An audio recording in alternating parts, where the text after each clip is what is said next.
ನಮಸ್ಕಾರ. ಅಪರೋಕ್ಷಾನುಭೂತಿಯ ಕಳೆದ 2 ಸಂಚಿಕೆಯಲ್ಲಿ ಸಾಧನ ಚತುಷ್ಟಯದ ವೈರಾಗ್ಯ, ವಿವೇಕ, ಷಡ್ಸಂಪತ್ತು ಮತ್ತೆ ಮುಮುಕ್ಷತ್ವದಲ್ಲಿ ವೈರಾಗ್ಯವನ್ನು ನೋಡಿದ್ವಿ. ಅದರಲ್ಲಿ 4 ಹಂತಗಳಿದೆ ಅಂತ ನೋಡಿದ್ವಿ. ಈಗ ವಿವೇಕಕ್ಕೆ ಬರೋಣ. ವಿವೇಕದ ಬಗ್ಗೆ ಶಂಕರಾಚಾರ್ಯರು ಹೀಗೆ ಹೇಳ್ತಾರೆ: ದೃಕ್ ಸ್ವರೂಪನಾದ ಆತ್ಮನು ನಿತ್ಯನು, ದೃಶ್ಯ ಸ್ವರೂಪವಾದ ಅನಾತ್ಮನು ಅನಿತ್ಯ. ಈ ರೀತಿಯಾದ ದೃಢ ನಿಶ್ಚಯವನ್ನು ನಿತ್ಯಾನಿತ್ಯ ವಸ್ತು ವಿವೇಕ ಎನ್ನುತ್ತಾರೆ. ದೃಕ್ ಸ್ವರೂಪನಾದ ಆತ್ಮ ಅಂದ್ರೆ ಯಾರು ನೋಡುತ್ತಿದ್ದಾನೋ ಆತ ದೃಕ್.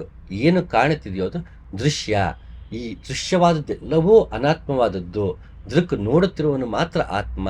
ಹೊರಗಿನೆಲ್ಲ ಅನಾತ್ಮವಾದ ವಸ್ತು. ಅನಾತ್ಮವಾದ ವಸ್ತು, ಅಯ್ಯೋ ಪ್ರಾಣಿ ಇದೆ, ಪಕ್ಷಿಗಳಿದೆ, ಮರ, ಅದಕ್ಕೆಲ್ಲ ಪ್ರಾಣ ಇದೆಯಲ್ಲ ಅಂತಂದ್ರೆ ಒಳಗೆ ಪ್ರಾಣ ಇದೆ, ಅದು ನಮಗೆ ಕಾಣ್ಸಲ್ಲ. ಅದು ಜಡವಷ್ಟೇ ಕಾಣ್ತಿರೋದ್ರಿಂದ ಅದು ಅನಾತ್ಮ, ಅಂದ್ರೆ ದೇಹ ಅನಾತ್ಮ. ಈಗ ನನ್ನ ದೇಹವು, ಎಲ್ಲರ ದೇಹವು ದೃಶ್ಯ ಸ್ವರೂಪ, ಇದು ಕಣ್ಣು ಕಾಣಿಸ್ತಿದೆ. ಹಾಗಾಗಿ ಈ ದೇಹವು, ನನ್ನ ದೇಹವೂ ಕೂಡ ಅನಾತ್ಮವೇ ಆಗಿದೆ. ಆತ್ಮ ಇಲ್ಲ ಅಂತಲ್ಲ, ಒಳಗಡೆ ಆತ್ಮವಿದೆ. ಆದರೆ ಇದು ತಾನಾಗಿ ಅದು ಬದುಕ್ತಾ ಇಲ್ಲ. ಆತ್ಮವಿದ್ದಾಗ ಮಾತ್ರ ಇದು ಓಡಾಡ್ತಾ ಇದೆ, ಇದು ಆನಿಮೇಟ್ ಆಗಿದೆ. ಯಾವಾಗ ಪ್ರಾಣ ಹೋಗಿ ಆತ್ಮ ಹೋಗ್ಬಿಡುತ್ತೆ, ಇನ್ಯಾನಿಮೇಟ್ ಆಗಿಬಿಡುತ್ತೆ, ಇದು ಜಡವಾಗ್ಬಿಡುತ್ತೆ. ಈಗಲೂ ಇದು ಜಡವೇ ಆಗಿದೆ. ಆತ್ಮನಿರುವುದರಿಂದ ಇದು ದೇಹ ಓಡಾಡ್ತಿದೆ ಹೊರತು ಇದೇ ಚೈತನ್ಯವಲ್ಲ. ದೇಹದಲ್ಲಿ ಚೈತನ್ಯವಿದೆ, ಹಾಗಾಗಿ ಇದು ಓಡಾಡ್ತಾ ಇದೆ, ಚಲಿಸ್ತಾ ಇದೆ. ಇಲ್ಲ, ಇದು ಕೂಡ ಈ ಪಂಚಭೂತಗಳಿಂದ, ಈ ಪ್ರಪಂಚದಿಂದಲೇ ಹುಟ್ಟಿರುವುದರಿಂದ, ಇದು ಪ್ರಪಂಚದ ಒಂದು ಭಾಗವೇ ಆಗಿರುವುದರಿಂದ, ಇದು ಕೂಡ ಈ ರೂಪ ಒಂದು ಚಿಕ್ಕದಾಗಿ ಹುಟ್ಟಿದಾಗ ಗರ್ಭದಿಂದ ಹಿಡಿದು ಸಾಯೋವರೆಗೂ ಬದಲಾವಣೆಗೆ ಒಳಪಡ್ತಿರುವಂತಹ ದೇಹವಾದ್ದರಿಂದ ಇದು ಅನಿತ್ಯ. ಅಂದ್ರೆ ಇವತ್ತು ಇದೆ, ನಾಳೆ ಇರಲ್ಲ. ನಮಗೆ ಕಾಣಿಸ್ತಿರೋದು ಏನಿದೆ, ಪ್ರಾಣಿ ಆಗಿರ್ಬೋದು, ಪಕ್ಷಿ ಆಗಿರ್ಬೋದು, ಅದು ಚೈತನ್ಯ ಅದರಲ್ಲಿ ಇರಬಹುದು. ಆದರೆ ಆ ದೇಹವು ಇವತ್ತಿದೆ, ನಾಳೆ ಇಲ್ಲ.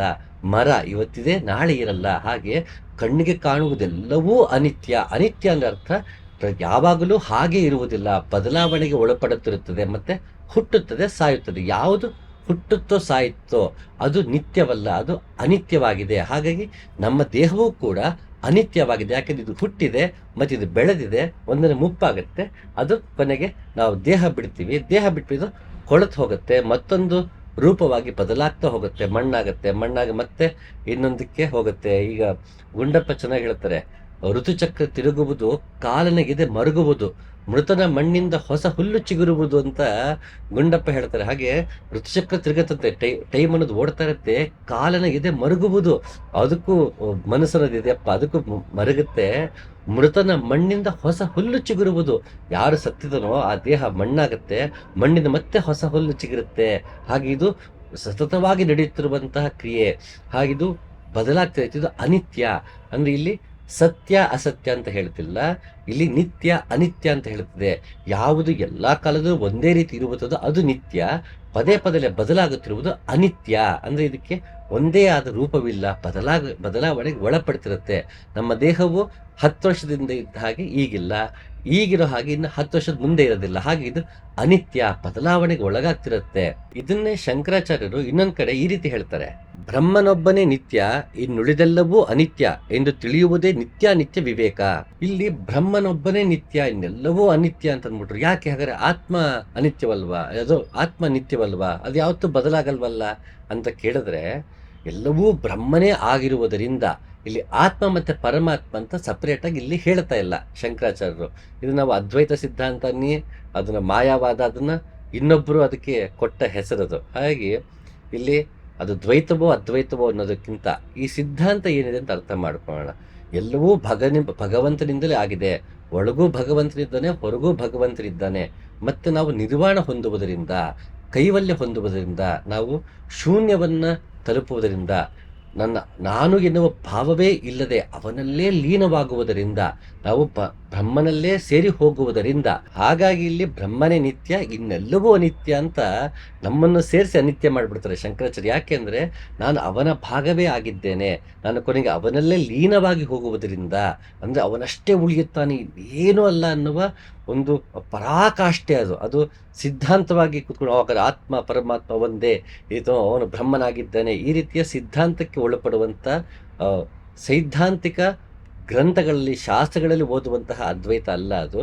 ಶಂಕರಾಚಾರ್ಯ ಹೇಳ್ತು, ತನ್ನ ಅನುಭೂತಿಯಲ್ಲಿ ನಮ್ಮಲ್ಲೇ ವ್ಯಾನದಿಂದ ಹೋಗಿ ಅಲ್ಲಿ ಬ್ರಹ್ಮಕಮಲದಲ್ಲಿ ಭಗವಂತನಲ್ಲೇ ಲೀನವಾದಾಗ ಅವನ ಹೊರತಾಗಿ ಇನ್ನೇನು ಇಲ್ಲ ಅನ್ನುವಂತಹ ಒಂದು ಅದ್ಭುತವಾದ ಪರಾಕಾಷ್ಠೆ, ಅದು ಶರಣಾಗತಿಯ ಪರಾಕಾಷ್ಠೆ. ಅದರಿಂದ ಅಲ್ಲಿ ನಾನು ಎನ್ನುವ ಭಾವವೇ ಇಲ್ಲದೆ ಹೋದ್ದರಿಂದ ಎಲ್ಲದರಲ್ಲೂ ಬ್ರಹ್ಮನನ್ನು ಕಾಣುತ್ತಾ ತನ್ನಲ್ಲೂ ಬ್ರಹ್ಮನನ್ನು ಕಂಡಾಗ ಬ್ರಹ್ಮನ ಹೊರತಾಗಿ ಇನ್ನೇನೂ ಇಲ್ಲ ಅನ್ನೋ ಒಂದು ಅದ್ಭುತವಾದ ಅಮೋಘವಾದಂತಹ ಅನುಭವದ ಒಂದು ಅನುಭೂತಿ. ಹಾಗಾಗಿ ಇಲ್ಲಿ ನಾನು ಎನ್ನುವ ಭಾವ ಇಲ್ಲದಿಂದ ಆತ್ಮ ನಾನು ಅನ್ನೋದು ಇಲ್ಲ.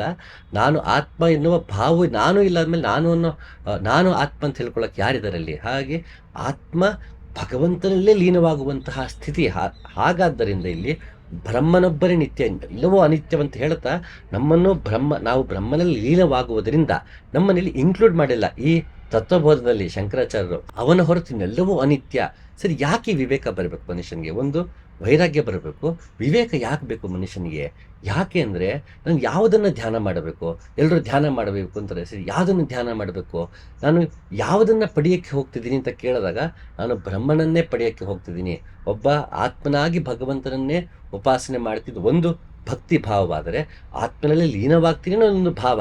ಎರಡೂ ಭಾವವೇ ಹೊರತು ಆತ್ಮ ಪರಮಾತ್ಮ ಸಪ್ರೇಟೋ ಆತ್ಮ ಪರಮಾತ್ಮ ಒಂದೋ ಅನ್ನೋ ಚರ್ಚೆಯೇ ಇಲ್ಲಿ ಅನವಶ್ಯಕ. ಪ್ರತಿಯೊಬ್ಬನು ತನ್ನ ಭಾವದಲ್ಲಿ ಭಗವಂತನನ್ನು ಉಪಾಸನೆ ಮಾಡ್ಬೋದು. ನಾನು ಬೇರೆ ಆತ ಬೇರೆ ಅಂತ ಭಾವದಲ್ಲೂ ಉಪಾಸನೆ ಮಾಡಿದ್ರೆ ದೇವ್ರಿಗೇನು ಕೋಪ ಬರಲ್ಲ, ಅಥವಾ ಅವನಿಗೇನು ಧ್ಯಾನ ತಕ್ಕಲ್ಲ ಅಂತಲ್ಲ. ನಾನೇ ಅನ್ನೋದಿಲ್ಲ, ಎಲ್ಲವೂ ಭಗವಂತನೇ ಅಂತ ಉಪಾಸನೆ ಮಾಡೋದು ತಪ್ಪಿಲ್ಲ. ಕೊನೆಗೆ ನಾವು ಪ್ರಾಣಾಪಾನಗಳಿಂದ ವ್ಯಾನಕ್ಕೆ ಹೋಗಿ ನಾನು ಕಮಲವನ್ನು ಸೇರುವುದಷ್ಟೇ ಮುಖ್ಯ. ಅಲ್ಲಿ ಹೋದ್ಮೇಲೆ ಆತಂಗೆ ಏನು ಬೇಕಾದ್ರೆ ಅನಿಸ್ಬೋದು. ಅವನಿಗೆ ಆತ್ಮ ಪರಮಾತ್ಮ ಬೇರೆ ಅನಿಸ್ಬೋದು, ಆತ್ಮ ಪರಮಾತ್ಮ ಒಂದೇ ಅನಿಸ್ಬೋದು. ಅದು ಆತನಿಗೆ ಬಿಟ್ಟಂಥದ್ದು. ಇದು ಸಿದ್ಧಾಂತದಲ್ಲಿ ಗ್ರಂಥಗಳಿಟ್ಕೊಂಡು ಪಂಡಿತರ ಹತ್ರ ಕಿತ್ತಾಡೋದು ಬದಲು ನಮ್ಮೊಳಗೆ ಭಗವಂತನ ಕಾಣುವ ಬಗೆ ಇದೆಲ್ಲ ಅದರ ಕಡೆಗೆ ಹೋಗಬೇಕು. ಹಾಗಾಗಿ ಇಲ್ಲಿ ಯಾಕೆ ನಾವು ಧ್ಯಾನ ಮಾಡಬೇಕು, ಹೇಗೆ ಧ್ಯಾನ ಮಾಡಬೇಕು, ಯಾವುದನ್ನು ಧ್ಯಾನಿಸಬೇಕು ಅನ್ನೋ ಪ್ರಶ್ನೆ ಬಂದಾಗ ನಾನು ಮರವನ್ನು ಧ್ಯಾನಿಸ್ತೀನಿ, ಮತ್ತೊಂದನ್ನು ಧ್ಯಾನಿಸ್ತೀನಿ ಅಂತ ಕೂರಕ್ಕಾಗಲ್ಲಪ್ಪ. ಅದೆಲ್ಲವೂ ಅನಿತ್ಯವಿರುತ್ತೆ, ನಾಳೆ ಹೋಗ್ಬಿಡುತ್ತೆ. ಒಳಗೆ ಶಾಶ್ವತವಾದ ನೆಲೆ ಒಂದಿದೆ, ಅಲ್ಲೊಂದು ಸ್ಥಾವರವಿದೆ. ಇದೆಲ್ಲವೂ ಜಂಗಮವಾಗಿದೆ. ಅದು ಇರುತ್ತೆ, ಹೋಗ್ಬಿಡುತ್ತೆ. ಒಳಗೊಂದು ಸ್ಥಾವರ ಇದೆ. ಸ್ಥಾವರ ಜಂಗಮ ಅಂದ ತಕ್ಷಣ ಬರೀ ಜಡ ಚೈತನ್ಯ ಅಂತಲ್ಲ, ಒಂದು ಸ್ಥಿರವಾದದ್ದು, ಅದು ಸ್ಥಾವರ ಜಂಗಮಕ್ಕೆ ಹಲವಾರು ರೀತಿಯಲ್ಲಿ ಅರ್ಥ ಇದೆ. ಅದು ಮತ್ತೊಂದಿನ ನೋಡೋಣ. ಸ್ಥಾವರ ಕಳಿವುಂಟು ಜಂಗಮ ಕಳಿವಿಲ್ಲ ಅಂತಂದಾಗ ಅಲ್ಲಿ ಜಡಕ್ಕೆ ಅಳಿವಿದೆ, ಈ ಚೈತನ್ಯಕ್ಕೆ ಅಳಿವಿಲ್ಲ ಅಂತ ಒಂದು ಅರ್ಥವಾದರೆ, ಸ್ಥಾವರ ತಟಸ್ಥವಾಗಿ ಶಾಶ್ವತವಾಗಿರುವುದು ಸ್ಥಾವರ. ಇಲ್ಲಿ ಚಲನೆಯಲ್ಲಿರುವಂಥದ್ದು ಜಂಗಮ ಅನ್ನೋ ಅರ್ಥದಲ್ಲೂ ತಗೊಂಡಾಗ ವ್ಯಾನವು ಸ್ಥಾವರವಾಗುತ್ತೆ, ಅದು ಸದಾ ನಿಶ್ಚಳವಾಗಿ ಹಾಗೇ ಇದೆ. ಈ ಪ್ರಾಣಾಪಾನ ಜಂಗಮವಾಗುತ್ತೆ.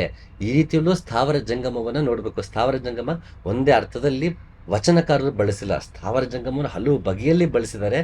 ಅದನ್ನು ಮತ್ತೊಂದಿನ ನೋಡೋಣ. ಹಾಗೆ ಇಲ್ಲಿ ಭಗವಂತನಿದ್ದಾನೆ, ಆತ ಸ್ಥಾವರನಾಗಿದ್ದಾನೆ, ಉಳಿದೆಲ್ಲವೂ ಜಂಗಮವಾಗಿದೆ.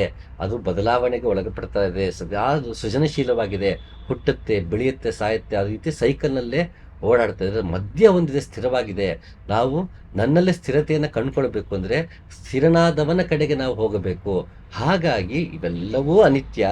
ನಿತ್ಯವಾದ ಕಡೆ ಗಮನ ಕೊಡಬೇಕು ಅಂದಾಗ ನಾನು ಯಾರನ್ನ ಧ್ಯಾನಿಸ್ಬೇಕು ಅಂದರೆ ನಿತ್ಯನಾದವನ ಧ್ಯಾನಿಸ್ಬೇಕು. ಆ ನಿತ್ಯನಾದವನು ಹೇಗಿದ್ದಾನೆ? ಸತ್ ಚಿತ್ ಆನಂದನಾಗಿದ್ದಾನೆ.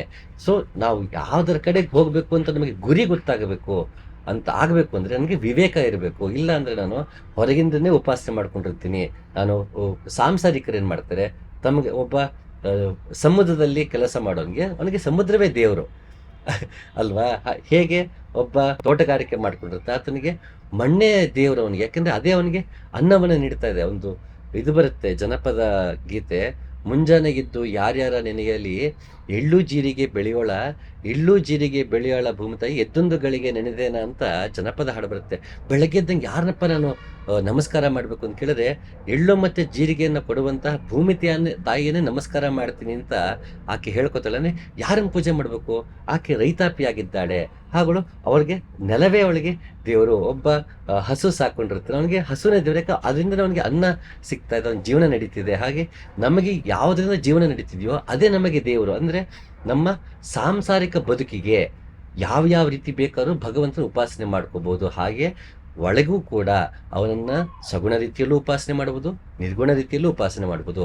ಆತ ನಾನು ಮತ್ತು ಆತ ಒಬ್ಬನೇ ಅಂತಲೂ ಉಪಾಸನೆ ಮಾಡ್ಕೋಬೋದು, ಆತ ನಾನು ಬೇರೆ ಅಂತಲೂ ಉಪಾಸನೆ ಮಾಡ್ಕೋಬೋದು. ಉಪಾಸನೆ ಮಾಡುವುದು ಮುಖ್ಯ. ನನ್ನ ಸ್ವಧರ್ಮಕ್ಕೆ ತಕ್ಕಂತೆ ಒಂದು ಮಾರ್ಗವನ್ನು ಆಯ್ಕೆ ಮಾಡಿಕೊಂಡು ಆ ಮಾರ್ಗದಲ್ಲಿ ನಡೆಯುವುದೇ ಮುಖ್ಯ. ನಿತ್ಯ ವಿವೇಕ ಯಾಕೆ ಬೇಕು ಅಂದರೆ ನಾನು ಯಾವುದನ್ನು ಧ್ಯಾನಿಸಬೇಕು, ಯಾವುದರ ಕಡೆಗೆ ನನ್ನ ಮನಸ್ಸು ಸದಾ ಇರಬೇಕು ಅಂತ ತಿಳುವಳಿಕೆಗೋಸ್ಕರ ನಿತ್ಯ ಅನಿತ್ಯ ಬೇಕು. ಆಯಿತು, ಕಣ್ಣು ಕಾಣಿಸೋದೆಲ್ಲ ಅನಿತ್ಯ, ಕಣ್ಣು ಕಾಣಿದ್ರೆ ಮಾತ್ರ ನಿತ್ಯ ಅಂತ ಸುಮ್ಮನೆ ಗಟ್ಟೊಡ್ಕೊಂಡ್ರೆ ಸಾಕಾಗಲ್ಲ. ಅದನ್ನು ಪ್ರಪಂಚದ ನಾವು ಕಾಣಬೇಕು. ಯಾಕಿದು ಅನಿತ್ಯ, ಯಾಕೊಂದು ನಿತ್ಯ ಅಂತಿದೆ, ಈ ಅನಿತ್ಯ ಯಾವ ರೀತಿ ಇದೆ ಅಂತ ನಾವು ಅರ್ಥ ಮಾಡ್ಕೊಂಡಾಗ ನಿತ್ಯದ ಕಡೆಗೆ ತಾನಾಗೆ ಒಲವು ಬರುತ್ತಿಲ್ಲ ಅಂದರೆ ಮತ್ತೆ ಗಟ್ಟೊಡ್ದಂಗೆ ಆಗ್ಬಿಡುತ್ತೋ. ಕಾಣೋದೆಲ್ಲ ಅನಿತ್ಯ, ಅದು ಅನಾತ್ಮವಾಗಿದೆ, ಅದಲ್ಲ, ಕಣ್ಣು ಕಾಣಿದ್ರೆ ಮತ್ತೆ ನಿತ್ಯ, ಅದು ಆತ್ಮ ಅಂತ ಸುಮ್ಮನೆ ಗಟ್ಟೊಡ್ಕೊಂಡ್ರೆ ಸಾಕಾಗಲ್ಲ. ಅದು ನಮ್ಮ ಅನುಭವಕ್ಕೆ ಬರಬೇಕು. ಈ ರೀತಿ ಅನುಭವಕ್ಕೆ ನಿತ್ಯಾನಿತ್ಯ ವಿವೇಕ ಅನುಭವಕ್ಕೆ ಬರಬೇಕು ಅಂತಂದರೆ ನನಗೆ ತುಂಬ ಸಹಾಯಕಾರಿಯಾಗೋದು ಗುಂಡಪ್ಪನವರ ಕಗ್ಗಗಳು. ನನಗೆ ನಿತ್ಯಾನಿತ್ಯ ವಿವೇಕವನ್ನು ನೀಡುವಂತಹ ಒಂದಷ್ಟು ಕಗ್ಗಗಳಿದೆ, ಅದನ್ನು ತಮ್ಮ ಜೊತೆ ಹಂಚ್ಕೊಳ್ಳೋಕೆ ಇಷ್ಟಪಡ್ತೀನಿ. ಒಂದು ಕೊಂಬೆಯು ಬಾಡಲು ಇನ್ನೊಂದು ಚಿಗುರುವುದು, ಸಂಧಿಹುದು ಚೀರ್ಣವತೆ ಅಶ್ವತ್ಥ ಮರಕ್ಕೆ, ಎಂದೆಂದು ಮಂತಿರುವುದಿ ವಿಶ್ವ ವೃಕ್ಷವದರ, ಒಂದು ರೆಂಬೆಯು ನೀನು ಮಂಕುತಿಮ್ಮ. ಎಷ್ಟು ಚೆನ್ನಾಗಿ ಗುಂಡಪ್ಪ ಹೇಳಿದ್ರು. ಈ ಒಂದು ದೊಡ್ಡ ಇಡೀ ವಿಶ್ವವೇ ಒಂದು ವೃಕ್ಷ ಅಂತ, ಅದಕ್ಕೆ ಬೀಜ ವೃಕ್ಷ ನ್ಯಾಯ ಅಂತ ಹೇಳುತ್ತೆ. ಹೇಗೆ ಒಂದು ಬೀಜವನ್ನು ನಾವು ಮಣ್ಣಿಗೆ ಹಾಕಿದಾಗ ಅದು ಸಮಯ ಬಂದಾಗ ಅದು ಮೊಳಕೆ ಹೊಡೆದು ಗಿಡವಾಗುತ್ತೆ, ಮರವಾಗುತ್ತೆ. ಆದರೆ ನಾವು ಮೊದಲು ಹಾಕಿದ ಬೀಜ ಎಲ್ಲಿ ಹೋಯ್ತು ಅಂತ ಕೇಳಿದ್ರೆ ಅದು ಎಲ್ಲೂ ಹೋಗಿಲ್ಲ, ಬೀಜವೇ ಮರವಾಗಿ ನಿಂತಿದೆ. ಹಾಗೆ ಒಂದು ಕೊಂಬೆಯು ಬಾಡಲು ಇನ್ನೊಂದು ಚಿಗುರುವುದು. ಒಂದು ಕೊಂಬೆ ಬೀಳ್ತಿರುತ್ತೆ, ಅದು ಚಳಿಗಾಲದ ನಾವು ನೋಡ್ತೀವಿ, ಚಳಿಗಾಲದ ಎಲ್ಲ ಎಲೆಗಳೆಲ್ಲ ಉದುರೋಗುತ್ತೆ, ಮತ್ತೆ ಬೇಸಿಗೆ ಮತ್ತೆ ಚಿಗುರು ಹೊಡಿತಾ ಹೋಗುತ್ತೆ. ಹಾಗೆ ಇಲ್ಲಿ ಒಂದು ಕೊಂಬೆ ಬಾಡುತ್ತೆ, ಇನ್ನೊಂದು ಕಡೆ ಚಿಗುರ್ತಿರುತ್ತೆ, ಒಂದೆಲೆ ಉದುರುತ್ತೆ, ಇನ್ನೊಂದು ಚಿಗುರ್ತಿರುತ್ತೆ, ಒಂದು ಕಾಯಿ ಆಗುತ್ತೆ, ಕಾಯಿಂದ ಹಣ್ಣಾಗುತ್ತೆ, ಹಣ್ಣಿಂದ ಮತ್ತೆ ನೆಲಕ್ಕೆ ಬೀಳುತ್ತೆ, ಅಯ್ಯೋ ಬಿತ್ತು ನಷ್ಟಕ್ಕೆ ಮತ್ತಿನ್ನೊಂದು ಹೂವು ಹಣ್ಣು ಕಾಯಿ, ಅದು ಹೂವು ಕಾಯಿ ಹಣ್ಣು ಆಗ್ತಾನೆ ಇರುತ್ತೆ. ಈ ಬಿದ್ದಂಥ ಹಣ್ಣು ಮತ್ತೆ ಚಿಗುರೊಡೆದು ಮತ್ತೊಂದು ಮರವಾಗ್ತಿರುತ್ತೆ. ಇದು ನಿತ್ಯವಾಗಿದೆ. ಒಂದು ಕೊಂಬೆಯು ಬಾಡಲು ಇನ್ನೊಂದು ಚಿಗುರುವುದು. ಹಾಗಾಗಿ ಇದು ಅನಿತ್ಯವಾದದ್ದು, ಬದಲಾವಣೆಗೆ ಒಳಪಡ್ತಾ ಇರುತ್ತೆ. ಈ ಬದಲಾವಣೆ ಒಳಪಡೋದೆಲ್ಲವೂ ಒಂದು ದೊಡ್ಡ ವೃಕ್ಷದ ಒಂದು ಭಾಗವಾಗಿದೆ. ಅದರಲ್ಲಿ ನೀನು ಕೂಡ ಒಂದು ಚಿಕ್ಕ ಭಾಗ. ಹಾಗೆ ನೀನು ಸತ್ತೆ ಅಂತನೋ, ಅಯ್ಯೋ ಅದು ನನ್ನ ಜೊತೆಗಿದೆ ಒಂದು ಕೊನೆ ಆಗೋಯ್ತು ಅಂತ ದುಃಖ ಪಡಬೇಡಪ್ಪ.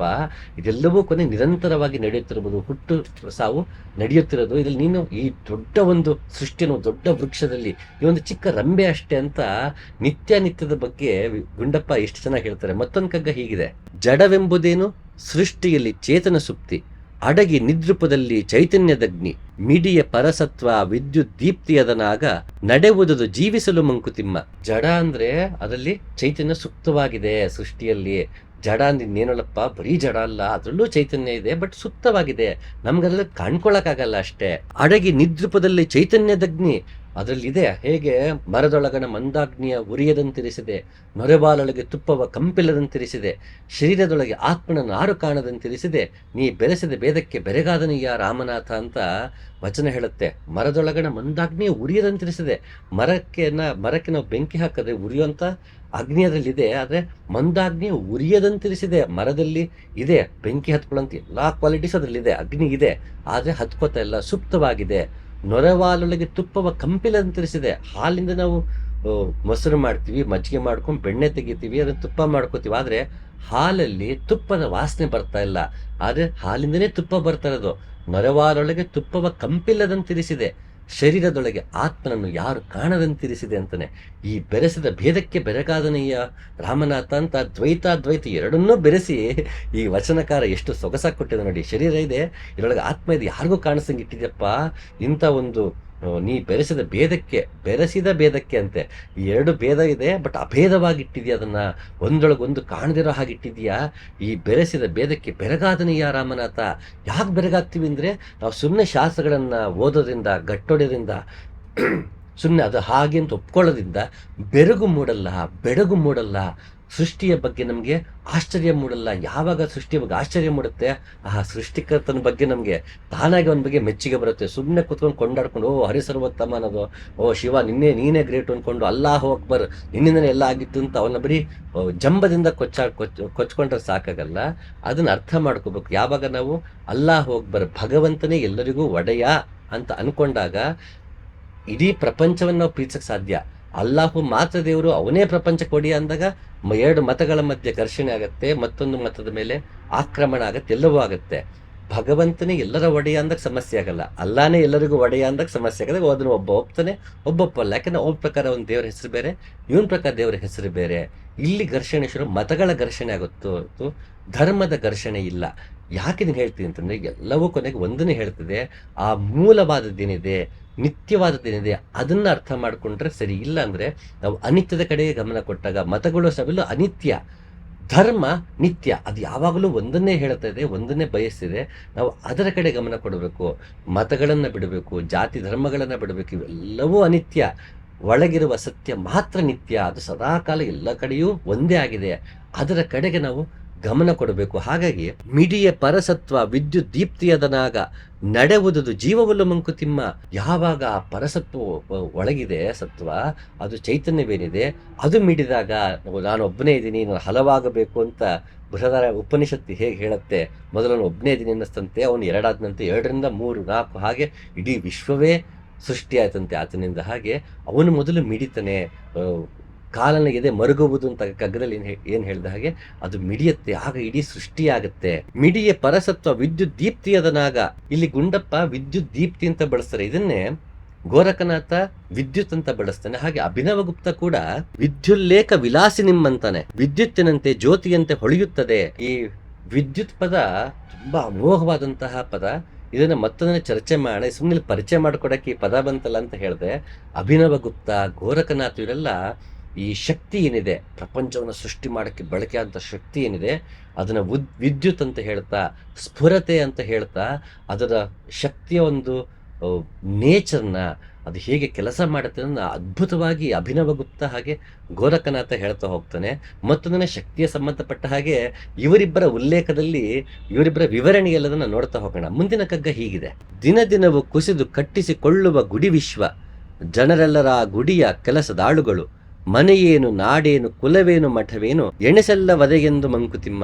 ಇಡೀ ವಿಶ್ವ ಏನಿದೆ ಅದು ಗುಡಿಯಂತೆ ದಿನದನೂ ಕಟ್ತಾ ಹೋಗುತ್ತದೆ. ಯಾಕಂದ್ರೆ ಬೀಳುತ್ತೆ, ಒಂದು ಕೊಂಬೆಯು ಬಾಡಲು ಇನ್ನೊಂದು ಚಿಗುರುವುದು, ಹಾಗೆ ದಿನದಿನವೂ ಇದು ಬೀಳ್ತಾ, ದಿನ ದಿನ ಕಟ್ಕೊಳ್ತಾ ಹೋಗ್ಬೇಕು. ಇದು ಇಡೀ ವಿಶ್ವವೇ ಒಂದು ಗುಡಿ. ಗುಡಿ ಯಾಕೆ ಅಂತಂದ್ರು ಅಂದ್ರೆ ಭಗವಂತ ಎಲ್ಲ ಕಡೆಯೂ ಇದ್ದಾನೆ ಅಂತಂದ ಮೇಲೆ ಯಾವುದೋ ಒಂದು ಗುಡಿಯನ್ನಲ್ಲ, ಇಡೀ ಪ್ರಪಂಚವೇ ಒಂದು ಗುಡಿ ಆಗ್ಬಿಡುತ್ತೆ. ನಾವು ಗುಡಿ ಮಾಡಿ ದೇವರನ್ನು ನೆಲೆಸ್ತೀವಿ. ಹಾಗೆ ಭಗವಂತ ಎಲ್ಲ ಕಡೆ ಇಡೀ ಪ್ರಪಂಚವೇ ಗುಡಿ ಆಗ್ಬಿಡುತ್ತಲ್ಲ. ಅದಕ್ಕೆ ಗುಂಡಪ್ಪ ಚೆನ್ನಾಗಿ ಹೇಳ್ತಾರೆ: ಬಹುಜನಂ ಕೈ ಮುಗಿವ ತೀರ್ಥದೊಳ್ ಕ್ಷೇತ್ರದೊಳ್ ಮಹಿಮೆಯಲ್ಲೇನೆಂದು ಸಂಶಯಿಸಬೇಡ, ವಿಹಿತ ಗೈದವರಾರು ವಸತಿಯಂ ದೈವಕ್ಕೆ ಮಹಿಮೆ ಮನ ಸೋತೊಡೆಯೋ ಮಂಕುತಿಮ್ಮ ಅಂತ. ಭಗವಂತ ಇಲ್ಲೇ ಇದನ್ನು ಪರ್ಮನೆಂಟ್ ಅಡ್ರೆಸ್ ಅಂತ ಕೊಡಕ್ಕೆ ಯಾರ ಸಾಧ್ಯ? ವಿಹಿತ ಗೈದವರಾರು ವಸತಿಯಂ ದೈವಕ್ಕೆ ಮಹಿಮೆ ಮನ ಸೋತೊಡೆಯೋ ಮಂಕುತಿಮ್ಮ. ನಾನು ಏನು ಪ್ರಶ್ನೆ ಮಾಡ್ದೇನೆ, ಡೌಟ್ ಪಡ್ದೇನೆ, ಅಯ್ಯೋ ದೇವ್ರೆ ಅಂತ ನಾನು ಶರಣ ಆದರೆ ನನಗೆ ಇಲ್ಲೇ ಮಹಿಮೆ ಸಿಗುತ್ತೆ, ನಾನು ಕಾಶಿಗೆ ಹೋಗಿ ನಾನು ಡೌಟ್ಫುಲ್ ಆಗಿದ್ದೆ, ನಾನು ಕಾಶಿಗೆ ಬಂದಿದ್ದೀನಿ ಅನ್ನೋ ಭಾವದಲ್ಲಿ ಹೋದರೆ ನಮಗಲ್ಲಿ ಏನೂ ಆಗದಿರ್ಬೋದು. ನಾನು ಇಲ್ಲೇ ಕೂತು ಭಕ್ತಿ ಭಾವದಿಂದ ನಾನು ನಡ್ಕೊಂಡ್ರೆ ನನಗೆ ಇಲ್ಲೇ ಕಾಶಿ ದಕ್ಕತ್ತೆ. ಹೇಗೆ ಸ್ನಾನ ಮಾಡುವಾಗ ಮಂತ್ರ ಹೇಳ್ಕೊತಾರೆ, ನನ್ನ ಹಂಡೆಯಲ್ಲಿ ನೀರಿರುತ್ತೆ, ಅದಕ್ಕೆ ಗಂಗೆ ಕಾವೇರಿ ಎಲ್ಲ ಇಲ್ಲೇ ಬಂದು ಸ್ಥಿರರಾಗ್ರಪ್ಪ ಈ ಜಲದಲ್ಲಿ ಅಂತ. ಯಾಕೆಂದರೆ ದಿನ ನಾವು ಗಂಗೆನಲ್ಲೋ ಕಾವೇರಿಯಲ್ಲೋ ಸ್ನಾನ ಮಾಡೋಕ್ಕಾಗಲ್ಲ, ಹಾಗೆ ಇಲ್ಲೇ ಬಂದು ನೀವು ನನ್ನ ಜಲದಲ್ಲಿ ಸ್ಥಾಪನೆ ಆಗಿ ಅಂತ ಕೇಳ್ಕೋದು. ಅಂದರೆ ನನಗೆ ಆ ಭಾವವಿದ್ದಾಗ ಜಲವೆಲ್ಲ ತೀರ್ಥ ಅಂತಾರೆ ಕುವೆಂಪು, ಜಲವೆಲ್ಲ ತೀರ್ಥ, ನನಗೆ ಆ ಭಾವದಲ್ಲಿ ನಾವು ಬದುಕಬೇಕು. ಎಲ್ಲ ಜಲವೂ ತೀರ್ಥವೇ ಅಂತ. ಗಂಗೆ ಮಾತ್ರ ಶ್ರೇಷ್ಠ ಅಂತ ನಾವು ಅನ್ಕೊಂಡು ಕೂತ್ಕೊಳ್ಳೋಕ್ಕಾಗಲ್ಲ. ಎಲ್ಲದರಲ್ಲೂ ಗಂಗೆಯನ್ನು ಕಾಣುವಂಥ ಹಂತ ಒಂದಿದೆ. ಒಂದು ಗಂಗೆ ಶ್ರೇಷ್ಠ ಅಂತ ಅಲ್ಲೋಗಿ ಮುಳುಗೋದು ಒಂದು ಹಂತವಾದರೆ, ಪ್ರತಿಯೊಂದು ನೀರನ್ನು ಗಂಗೆಯಂತೆ ನೋಡುವುದು ಮತ್ತೊಂದು ಹಂತ. ಪ್ರತಿಯೊಬ್ಬನು ಆ ಹಂತಕ್ಕೆ ತಲುಪಬೇಕು ಅನ್ನೋದೇ ಎಲ್ಲ ದಾರ್ಶನಿಕರ ಉದ್ದೇಶ, ಗುಂಡಪ್ಪನ ಆಶಯ, ಹಾಗೆ ನನ್ನ ಆಶಯ ಕೂಡ. ಹಾಗೆ ಆ ಹಂಡೆಯಲ್ಲಿ ನೀರನ್ನ ಇಲ್ಲೇ ಗಂಗೆ ಕಾವೇರಿ ಎಲ್ಲ ಬಂದು ಸ್ಥಾಪನೆಯಾಗಿ ಸ್ಥಿರವಾಗಿ ಅಂತ ಹೇಳ್ಕೊತಿದೀವಿ ಅಂದಮೇಲೆ ಮಹಿಮೆ ಅಲ್ಲೇನೆಂದು ಸಂಶಯಿಸಬೇಡ. ಅಲ್ಲೇ ಬದರಿ ಕಾಶಿ ಅಲ್ಲೇನಿದೆ ಅಂತ ಸಂಶಯಿಸಬೇಡಪ್ಪ. ವಿಹಿತ ಗೈದವರಾರು ವಸತಿಯಂ ದೈವಕ್ಕೆ ಮಹಿಮೆ ಮನ ಸೋತಡೆಯ ಮಂಕುತಿಮ್ಮ. ದೇವ್ರು ಎಲ್ಲ ಕಡೆ ಇರೋದ್ರಿಂದ ಇಲ್ಲೇ ಇದ್ದಾನೆ ಅಂತ ಹೇಳಕ್ಕಾಗಲ್ಲ. ನೀನು ಎಲ್ಲಿ ಶರಣಾಗ್ತೀಯೋ ಅಲ್ಲೇ ಮಹಿಮೆ. ದ್ರೌಪದಿ ವಸ್ತ್ರಾಪರಣ ಮಾಡುವಾಗ ಆಕೆ ಹರಿದ್ವಾರಕ್ಕೋ ಮತ್ತೆಲ್ಲ ಹೋಗಿ ಕೃಷ್ಣನ್ ಪ್ರಾರ್ಥನೆ ಮಾಡಲಿಲ್ಲ, ತಾನು ನಿಂತಲ್ಲೇ ಶರಣಾದಾಗ ಅಲ್ಲೇ ಬಂದ ಕೃಷ್ಣ. ಹಾಗೆ ನನಗೆ ಶ್ರದ್ಧೆ ಇದ್ದರೆ ನನಗೆ ನಿಂತಲ್ಲೇ ಕಾಶಿ, ನಾನು ನಿಂತಲ್ಲೇ ಕೈಲಾಸ, ನಾನು ನಿಂತಲ್ಲೇನೆ ಋಷಿಕೇಶ, ಎಲ್ಲವೂ ನಮ್ಗೆ ಇಲ್ಲೇ ಸಿಕ್ಬಿಡುತ್ತೆ, ಇಲ್ಲೇ ಶ್ರೀಶೈಲವೂ ಸಿಕ್ಬಿಡುತ್ತೆ. ನಾನು ಆ ಶರಣಾಗತಿ ಇಲ್ಲದ ಎಲ್ಲಿಗೆ ಹೋದ್ರೂ ಪ್ರಯೋಜನ ಇಲ್ಲ. ಆ ಕ್ಷೇತ್ರಗಳಲ್ಲಿ ಶಕ್ತಿ ಇಲ್ಲ ಅಂತ ನಾನು ಹೇಳ್ತಾ ಇಲ್ಲ, ನನ್ನಲ್ಲಿ ಶರಣಾಗತಿ ಇಲ್ಲ ಅಂತಂದ್ರೆ ಯಾವ ಕ್ಷೇತ್ರಕ್ಕೆ ಹೋದ್ರೂ ಪ್ರಯೋಜನ ಇಲ್ಲ, ನನ್ನದಷ್ಟೇ ಉದ್ದೇಶ. ಹಾಗೆ ಭಗವಂತ ಎಲ್ಲ ಕಡೆ ಇರುವುದರಿಂದ ದಿನ ದಿನವೂ ಕುಸಿದು ಕಟ್ಟಿಸಿಕೊಳ್ಳುವ ಗುಡಿ ವಿಶ್ವ, ಜನರೆಲ್ಲರ ಆ ಗುಡಿಯ ಕೆಲಸದಾಳುಗಳು. ನಾವೆಲ್ಲ ಈ ಕೆಲಸದಾಳುಗಳಂತೆ. ಈ ವಿಶ್ವ ಎನ್ನುವ ಗುಡಿ ಏನಿದೆ ದಿನ ದಿನ ಬದಲಾವಣೆ ಒಳಪಡ್ತಿರತ್ತೆ. ಎಲ್ಲೋ ಒಂದೇನೋ ಕೊನೆ ಆಗುತ್ತೆ, ಮತ್ತೊಂದು ಹುಟ್ಟುತ್ತಿರುತ್ತೆ. ನಾವೆಲ್ಲ ಕೆಲಸದಾಳುಗಳು, ಅದನ್ನ ಕಟ್ತಾ ಹೋಗಬೇಕು. ಮನೆಯೇನು ನಾಡೇನು ಕುಲವೇನು ಮಠವೇನು ಎಣೆಸೆಲ್ಲವದೆಯೆಂದು ಮಂಕುತಿಮ್ಮ. ನಾನು ಬರೀ ಇಂಥ ಜಾಗ ಮಾತ್ರ ಶ್ರೇಷ್ಠ, ಇದು ಶ್ರೇಷ್ಠವಲ್ಲ ಅಂತ ಅನ್ಕೊಳಕ್ ಹೋಗ್ಬೇಡಪ್ಪ. ಇಡೀ ವಿಶ್ವವೇ ಒಂದು ಗುಡಿ. ಆ ರೀತಿ ಅನ್ಕೊಂಡಾಗ ನಾವು ಕೆಲಸದಾಳು ಎಲ್ಲವನ್ನೂ ಪವಿತ್ರವಾಗಿ ನೋಡೋದಕ್ಕೆ ಸಾಧ್ಯ, ಎಲ್ಲವನ್ನೂ ಧನ್ಯತೆಯಿಂದ ನೋಡೋದಕ್ಕೆ ಸಾಧ್ಯ. ಎಂಥ ಗುಡಿ ಇದು? ಅನಿತ್ಯವಾದ ಗುಡಿ, ದಿನ ದಿನವೂ ಬೀಳ್ತಿರುತ್ತೆ. ಯಾವುದಕ್ಕೂ ನೀ ಅಂಟ್ಕೊಳಕ್ ಹೋಗ್ಬೇಡ. ಯಾವುದು ನನ್ನ ಜೀವನದಲ್ಲಿ ಕೊನೆ ಆಗೋಯ್ತು, ವಸ್ತು, ವಿಷಯ, ವ್ಯಕ್ತಿ, ಇವು ಮೂರು ಹುಟ್ಟುತ್ತೆ, ಇದು ಸಾಯುತ್ತೆ. ವ್ಯಕ್ತಿ ನನ್ನ ಜೀವನಕ್ಕೆ ಬರ್ತಾನೆ, ಅದು ನನ್ನ ಜೀವನಕ್ಕೆ ಅವನು ಬರ್ತಾನೆ, ಆ ವ್ಯಕ್ತಿ ಮತ್ತೆ ಹೋಗ್ತಾನೆ. ಬಂದಾಗ ಖುಷಿ ಆಗ್ಬೋದು, ಹೋದ ದುಃಖ ಆಗ್ಬೋದು. ಅಥವಾ ಆ ವ್ಯಕ್ತಿ ನಮಗೆ ದುಃಖ ಆಗ್ತಿದೆ ಅಂದರೆ ಅವ್ನು ಬಂದಾಗ ದುಃಖ ಆಗತ್ತೆ, ಅವ್ನು ಹೋದಾಗ ಖುಷಿ ಆಗತ್ತೆ, ಎರಡೂ ಇದೆ. ಹಾಗೆ ವಿಷಯವೂ ಅಷ್ಟೇ, ವಿಷಯದಿಂದಲೂ ಸುಖ ಸಿಗುತ್ತೆ, ವಿಷಯದಿಂದಲೂ ದುಃಖ ಸಿಗುತ್ತೆ. ವಸ್ತುಗಳಿಂದಲೂ ನಮಗೆ ಸುಖ ಸಿಗುತ್ತೆ, ವಸ್ತುಗಳಿಂದ ದುಃಖ ಸಿಗುತ್ತೆ. ಇವೆಲ್ಲವೂ ಅನಿತ್ಯವಾಗಿದೆ ಅಂತ ಅನ್ಕೊಂಡಾಗ ಪ್ರತಿದಿನ ಒಂದು ಕೊಂಬೆಯ ಬಾಡಲ್ಲಿ ಇನ್ನೊಂದು ಚಿಗುರುವುದು, ಬರ್ತಿರತ್ತೆ ಹೋಗ್ತಿ. ಯಾವುದು ಬಂದು ಹೋಗ್ತಿರತ್ತೋ, ಯಾವುದು ಪರ್ಮನೆಂಟ್ ಅಲ್ವೋ ಅದಕ್ಕೆ ನೀನು ಮೋಹದಿಂದ ಅಂಟಿಕೊಳ್ಳಬೇಡ. ಅನಿತ್ಯವಾದದ ಬಗ್ಗೆ ಹೆಚ್ಚು ಗಮನ ಕೊಡಬೇಡ. ಭಾವನಾತ್ಮಕವಾಗಿ ಅಂಟಿಕೊಳ್ಳಬೇಡ. ಅದು ಅನಿತ್ಯ, ಅದು ಟೆಂಪರರಿ ಅನ್ನೋ ಭಾವದಿಂದಲೇ ಅದನ್ನು ನಾನು ನಡೆಸಿಕೊಂಡು ಹೋದಾಗ ತಾನಾಗಿ ನನ್ನ ವೈರಾಗ್ಯ ಭಾವದಿಂದ ಈ ವಿವೇಕ ಬಂದಾಗ ನನ್ನ ಕರ್ಮಗಳಲ್ಲಿ ಫಲಗಳನ್ನು ಅಪೇಕ್ಷೆ ಪಡದೆ, ನಾನು ಯಾವ ರೀತಿ ಫಲಗಳು ಬಂದರೂ ನಾನು ಒಳ್ಳೆ ಫಲ ಬಂದ ಖುಷಿನೂ ಪಡೋದಿಲ್ಲ, ಕೆಟ್ಟ ಫಲ ಬಂದ ದುಃಖವೂ ಪಡೋದಿಲ್ಲ. ಸುಖ ದುಃಖಗಳ ಆಚೆ ಇರುವಂಥ ಆನಂದ ಸ್ಥಿತಿಗೆ ಹೋಗೋದಕ್ಕೆ ಸಹಾಯ ಆಗುತ್ತೆ. ಹಾಗೆ ನನಗೆ ಮೊದಲು ವೈರಾಗ್ಯದ ಅರಿವಿರಬೇಕು, ವಿವೇಕದ ಅರಿವಿರಬೇಕು. ಕೇಳಿಯುಂ ಮಾಯೆಯದು ನೃತ್ಯಗತಿ ಬರಿತೋರ್ಕೆ, ಮೂಲಮಂ ಕಂಡಂಗೆ ಸಂಭ್ರಾಂತಿ ಏನು, ಆಳದಲ್ಲಿ ನಿರ್ಲಿಪ್ತ ಮೇಲೆ ನಿಯತಿ ಕ್ಲಿಪ್ತ, ಲೀಲಾಪ್ರಿಯಂ ಬ್ರಹ್ಮ ಮಂಕುತಿಮ್ಮ. ಕೇಳಿಯುಂ ಮಾಯದ ನೃತ್ಯಗತಿ ಬರಿ ತೋರ್ಕೆ. ಏನು ಬದಲಾವಣೆ ಆಗ್ತಿದೆ ಸೃಷ್ಟಿಲಿ, ಇದೆಲ್ಲ ನೃತ್ಯಗತಿ ಬರಿ ತೋರ್ಕೆ, ಕಣ್ಗಷ್ಟೇನೆ. ಹೊರಗಡೆಯಿಂದ ಮಾತ್ರ ಇವೆಲ್ಲವೂ ಹೊಸದಾಗಿ ಹುಟ್ಟುತ್ತೆ. ಅದು ಒಂದ್ ಕಡೆ ಬಾಡುತ್ತೆ, ಒಂದ್ ಕಡೆ ಭೂಕಂಪ ಆಗ್ಬಿಡುತ್ತೆ, ಮತ್ತೊಂದ್ ಕಡೆ ಹೊಸ ನೆಲ ಬರುತ್ತೆ. ನಾವು ನೋಡ್ತೀವಲ್ಲ, ಈ ಜ್ವಾಲಾಮುಖಿಗಳಿಂದ ಹೊಸ ಹೊಸ ದ್ವೀಪಗಳು ಸೃಷ್ಟಿ ಆಗ್ತಿರುತ್ತಂತೆ. ಹವಾಯಿನ್ ಐಲ್ಯಾಂಡ್ಸು ಒಂದೆಷ್ಟೋ ವರ್ಷಗಳಾದ್ಮೇಲೆ ಅದು ಮುಳುಗೋಗುತ್ತೆ, ಎಷ್ಟೋ ಶತಮಾನಗಳಾದ್ಮೇಲೆ ಮುಳುಗೋಗುತ್ತಂತೆ. ಹಾಗೆ ಮತ್ತೊಂದು ಕಡೆ ಹೊಸ ಹೊಸ ದ್ವೀಪ ಹುಟ್ಕೋತಾನೆ ಇರುತ್ತಂತೆ. ಹಾಗೆ ಒಂದು ಕೊಂಬೆಯು ಬಾಡಲು ಇನ್ನೊಂದು ಚಿಗುರುವುದು. ಅದನ್ನೇ ಕೇಳಿಯುಂ ಮಾಯೆಯದು ನೃತ್ಯಗತಿ ಬರಿತೋರ್ಕೆ, ಮೂಲಮಂ ಕಂಡಂಗೆ ಸಂಭ್ರಾಂತಿ ಏನೋ. ಯಾವುದು ಹುಟ್ಟುತ್ತೆ ಸಾಯುತ್ತೀವಲ್ಲ, ನೃತ್ಯಗತಿ ಬರಿತೋರ್ಕೆ, ಒಳಗೆ ಒಂದು ನಿತ್ಯವಾಗಿದೆ, ಯಾವ ಬದಲಾವಣೆಗೂ ಒಳಪಡೆದಿರೋಂಥದ್ದು ಒಂದು ನಿತ್ಯವಾಗಿದೆ. ಅದನ್ನ ಕೊಂಡವನು ಯಾವ ರೀತಿ ಭಯ? ಹುಟ್ಟು ಬಗ್ಗೆನೂ ಭಯ ಇಲ್ಲ, ಸಾವು ಬಗ್ಗೆನೂ ಭಯ ಇಲ್ಲ. ಹುಟ್ಟಿದಾಗ ಅದ್ರ ಬಗ್ಗೆ ಖುಷಿನೂ ಇಲ್ಲ, ಅದು ಹೋದಾಗ ದುಃಖವೂ ಇಲ್ಲ. ಯಾಕೆ? ಮೂಲ ಕಂಡಂಗೆ ಸಂಭ್ರಾಂತಿ ಏನೋ.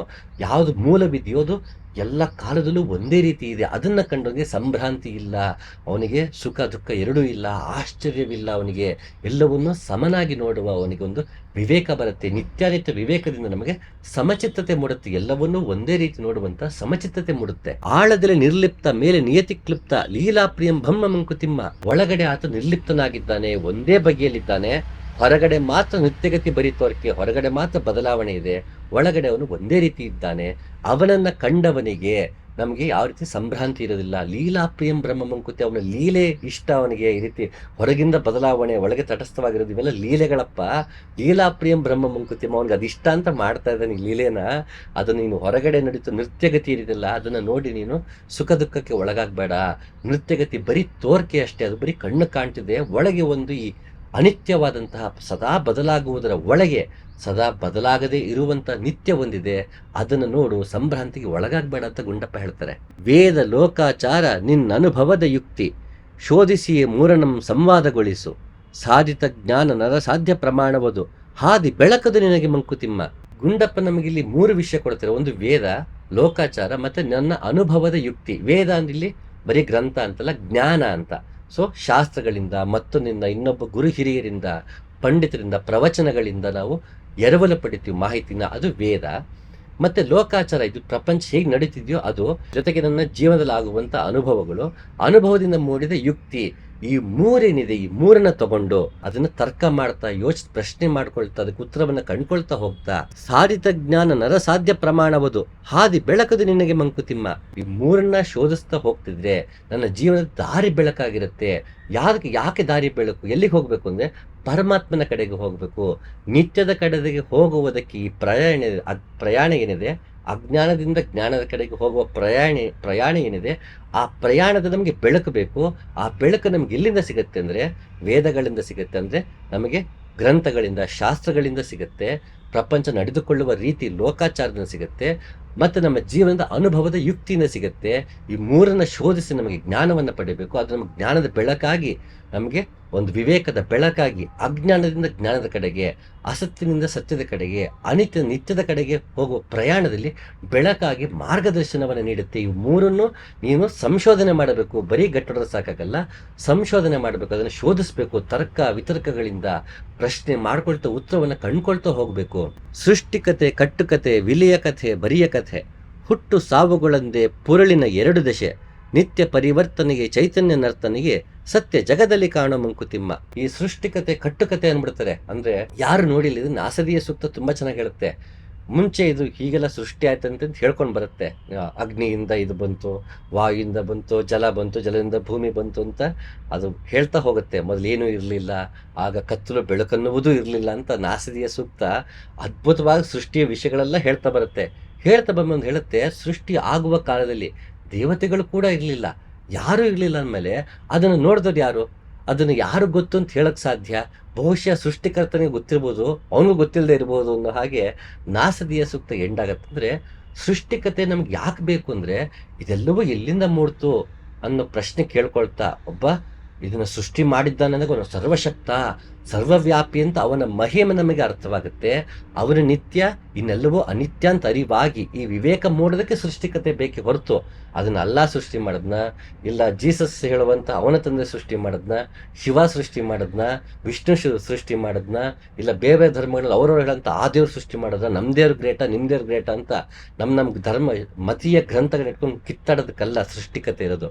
ಸೃಷ್ಟಿಕತೆ ಯಾಕಿದೆ ಅಂದರೆ, ಇದೆಲ್ಲವೂ ಯಾರಿಂದಲೋ ಬಂದಿದೆ, ಅವನು ಎಲ್ರಿಗಿಂತನೂ ನಿತ್ಯನಾಗಿದ್ದಾನೆ, ಇದೆಲ್ಲಕ್ಕಿಂತಲೂ ಬೇರೆಯಾಗಿದ್ದಾನೆ, ಅವನನ್ನೇ ನಾವು ಸೇರಬೇಕು ಅಂತ ನಾವು ತಿಳ್ಕೊಬೇಕಲ್ಲ.